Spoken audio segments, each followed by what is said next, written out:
নিবেদন সঙ্গত। গ্রামের সেই দুরন্ত বালক কখন যে সে সুরের আবেশে ছন্দে ছন্দে মনকে একাত্ম করে আমাদের মনে ছন্দের দোলা লাগিয়ে এক পলকে আমাদের মন জয় করেছে, সে আমাদের পরম শ্রদ্ধার নমস্য রাষ্ট্রীয় পুরস্কার প্রাপ্ত জাতীয় শিক্ষক স্বর্গীয় দুর্গাপদ পাল মহাশয়ের সুযোগ্য পুত্র অরুণ কান্তি পাল মহাশয়। শুধুমাত্র একজন তবলা বাদক নন, একজন মানবিক মূল্যবোধ সচেতন সংবেদনশীল নিরহংকারী মানুষ তিনি। এই বাংলাকে ভালোবেসে বাংলার মাঝেই তার শিল্পসত্তা ছড়িয়ে দিয়েছেন। 1976 সালে তার প্রথম তবলার শিক্ষাগুরু মাননীয় বিনয় কৃষ্ণ ঘোষ ও ননীগোপাল কোলে। 1980 সালে আন্তর্জাতিক খ্যাতি সম্পন্ন তবলাবাদক পণ্ডিত সুজিত সাহার কাছে নাড়া বেঁধে তালিম নেওয়া শুরু করেন।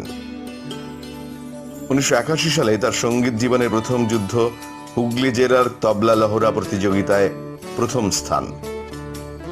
তারপর প্রয়াগ সঙ্গীত সমিতি থেকে তবলা প্রভাকর ও বঙ্গীয় সঙ্গীত কলা কেন্দ্র থেকে সপ্তম বর্ষে স্বর্ণপদক এবং পরবর্তীকালে সর্বভারতীয় স্তরে সম্মান কলাবন্ত উপাধিতে ভূষিত হন। এছাড়া পশ্চিমবঙ্গের তথ্য সংস্কৃতি লোকসঙ্গীত বিভাগে সরকারি তবলাবাদক হিসাবে স্বীকৃতি পান। 2008 সালে বাংলাদেশের দিগন্ত স্টুডিওতে গানের রেকর্ডিং এ তবলা পরিবেশন করেন। তবলা শিক্ষার সাথে সাথে তার উচ্চ চিন্তা ভাবনা প্রসারিত হয়। তার তৈরি ছাত্রদের নিয়ে গ্রুপ তবলা লহরা সঙ্গত 36 বছর সেটা তুলে ধরেছেন। বর্তমানে তিনি হার্টের অসুখে আক্রান্ত, তবুও তার শিল্প সত্তা থেমে নেই। আজও সমানভাবে গ্রাম বাংলার পিছিয়ে পড়া বিভিন্ন শিল্পীর সাথে নিঃস্বার্থ সহযোগিতা ও বিনা পারিশ্রমিকে সুর ও তালের সেতু বন্ধনে আজও পাশে রয়েছেন।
আমার অত্যন্ত কাছের ছাত্র এবং অত্যন্ত স্নেহের শ্রী অরুণ কান্তি পাল দীর্ঘকাল আমার কাছে তবলা শিখছে। সেই 1980 সাল থেকে আমার কাছে তবলা শিখেছে এবং ও আমার নাড়াবাদা শিষ্য, আমার অনেক সুখ দুঃখের সঙ্গী। বরাবরই ও প্রতিশ্রুতি সম্পন্ন এবং সম্ভাবনাময় শিল্পী। দেশের বিভিন্ন অঞ্চলে বিভিন্ন জায়গায় ও সঙ্গত করেছে, বিভিন্ন অনুষ্ঠানে তবলা লহরাও বাজিয়েছে, যথেষ্ট খ্যাতি অর্জন করেছে। সম্মানের সঙ্গে সঙ্গত করেছেন আমার শ্রদ্ধেয় পিতা স্বর্গীয় সঙ্গীতাচার্য গৌরাঙ্গচন্দ্র সাহার সঙ্গে, উস্তাদ মঈনুদ্দিন খাঁ সাহেবের সঙ্গে, শ্রী নলিনী চক্রবর্তীর সঙ্গে এবং পণ্ডিত শম্ভুনাথ বাগের সঙ্গেও অনেক সম্মানে ও সম্মানিত। এই অরুণ এখন অনেক সুনাম অর্জন করেছে, আরও সুনাম অর্জন করবে। তথ্যচিত্রে যারা দেখছেন তারা ওকে আশীর্বাদ করুন। আমার আন্তরিক শুভেচ্ছা এবং আশীর্বাদ রইল। ও সুস্থ থাকুক, ভালো থাকুক, আমরা সবাই ভালো থাকি, এই কামনা করে আমি আমার বক্তব্য শেষ করছি। ভালো থাকবেন সবাই, নমস্কার।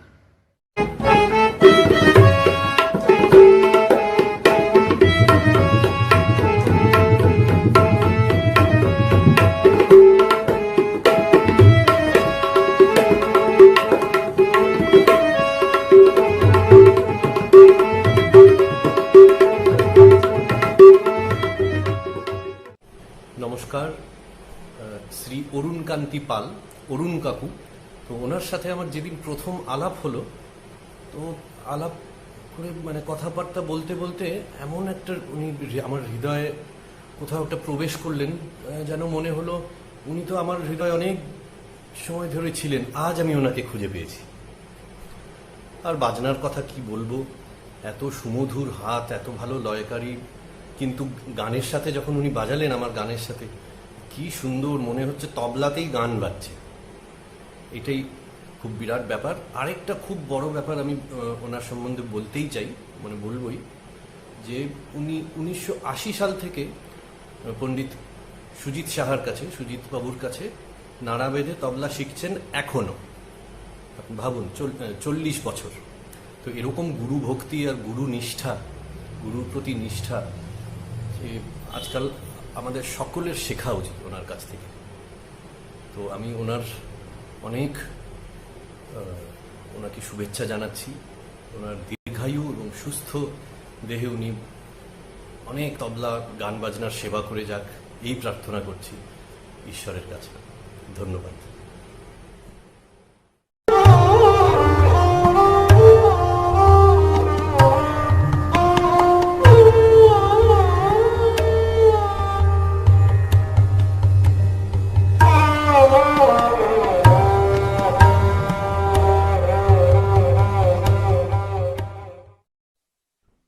চরণ ধরিতে বিয়োগ আমারে, নিও না নিও না সরায়।